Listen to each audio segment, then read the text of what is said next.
Hi, I'm Dr. Bornstein, and today I'm going to talk about swimmer's ear, or what we call in the medical field otitis externa. So I drew a little picture here of my version of the ear. And so we have the ear here outside. We have an ear canal, outer ear canal. This is the middle ear where you'd think of a regular ear infection. And then this is a eustachian tube that drains the ear. A swimmer's ear takes place in the canal right here. So a swimmer's ear happens because you get some fluid in the ear, and that can come from a bath or even a shower. It can come from a pool or a lake. I see it very commonly in children that have been swimming in lakes because I don't think the water in a lake is sterile, and it gets in the ear. So what happens? You get some fluid in here that gets infected with a bacteria such as a staph or strep, and it can become pretty swollen and pretty painful. So when someone comes in complaining of ear pain, the first thing I do is I give a little gentle push against the bottom of the ear just to see if it hurts. Just right here, I'll go like that. Does that hurt?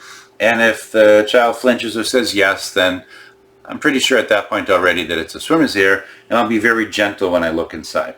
So I'll look inside here with my otoscope, and I'll usually see inflammation and some infection, some pus. And if I see that, and this pain, then you have a swimmer's ear. So the treatment for a swimmer's ear is first prevention. Treatment is always harder, prevention is always better. So the way to prevent a swimmer's ear is by keeping the ear canal dry. Of course, not getting anything in the ear would be the best thing, and you can use earplugs when you swim or any kind of a covering for your ear. After that, it would be drying the ear after you've gotten out of the pool, and that can be done with a towel sometimes. Or they make over-the-counter drops such as swim ear, which will dry out the canal. But if that fails, or if we weren't doing that and the ear gets infected, then we have to do treatment. The first treatment usually is a antibiotic ear drop, and I like to use one that has a steroid in it because the steroid helps with inflammation and pain. So I usually do 4 to 5 drops twice a day for a week, and that usually fixes it. But sometimes this is so swollen that when you put a drop on there, it can't get through.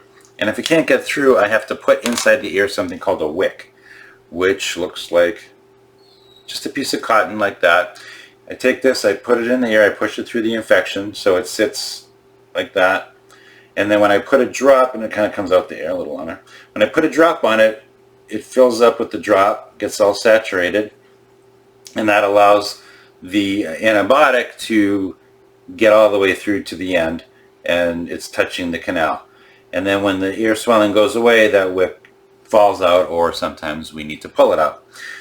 So if it's really bad, I'll do a wick.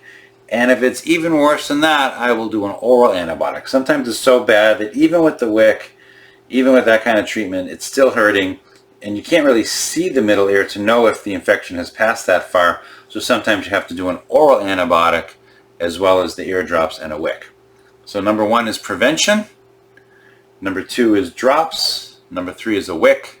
And then number 4 would be a wick, drops, oral antibiotics. And that is how you take care of a swimmer's ear. Thank you.